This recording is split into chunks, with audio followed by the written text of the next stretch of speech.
हाय गाय, श्री स्वामी समर्थ. चला जाऊया डोंबिवलीतली कोकम महोत्सव बघण्यासाठी.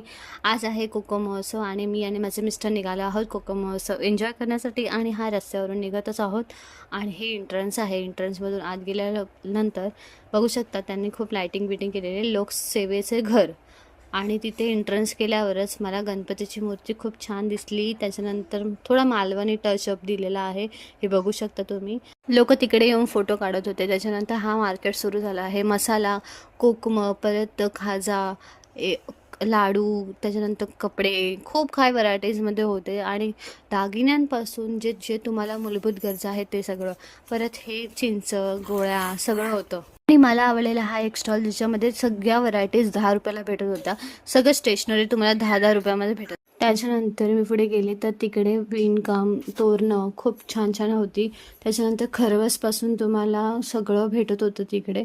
आणि हे प्लग्स आहे, त्याच्यामध्ये आपण आपले फोटोज टाकू शकतो. काजा, लाडू, परत चिंच, हे खाकरा, लाडू, शेंगदाण्याचे लाडू. आणि त्याच्यानंतर नॉनव्हेजमध्ये खिमा पाव, जवळा पाव आणि वेगवेगळे प्रकार होते. पण त्याच्यामध्ये मी खाल्ला आहे खिमा पाव आणि माझ्या मिस्टराने सुद्धा, आणि तो खूप छान होता. आम्ही त्यांना चांगले रेटिंग्स देऊन तिकडनं निघालो.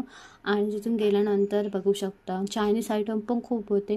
तुम्हाला जे हवं ते, जी व्हरायटी पाहिजे ती भेटत होती. फक्त एवढंच की खूप महाग, कारण त्यांना स्टॉलवर परवडलं पाहिजे. आणि हे होतं नॉनव्हेजचं दुसरं. तिकडे चिकन वडे, बांगडा फ्राय, सुरमई फ्राय सगळं होतं. आणि हे आहेत छोटे छोटे मिनी गेम्स, पण त्याची प्राईस खूप हाय असतात. आणि लहान मुलांसाठी ट्रेन, परत ही गाडी, त्याच्यानंतर आणि हा गेम तर तुम्हाला माहितीच असेल, ज्याच्यामध्ये नोटा चिटकवलेल्या असतात आणि आपल्याला रिंग फेकायची असते.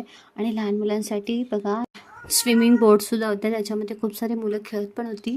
त्याच्यानंतर खूप छोटे छोटे मस्त गेम्स होते. जास्त मी तिथे गेल्यानंतर बघतो तर तिथे नमनसाठी ऑलरेडी सीट्स बुक झालेल्या. ही बघा थोडीशी झलक तुम्हाला नमनची दाखवते.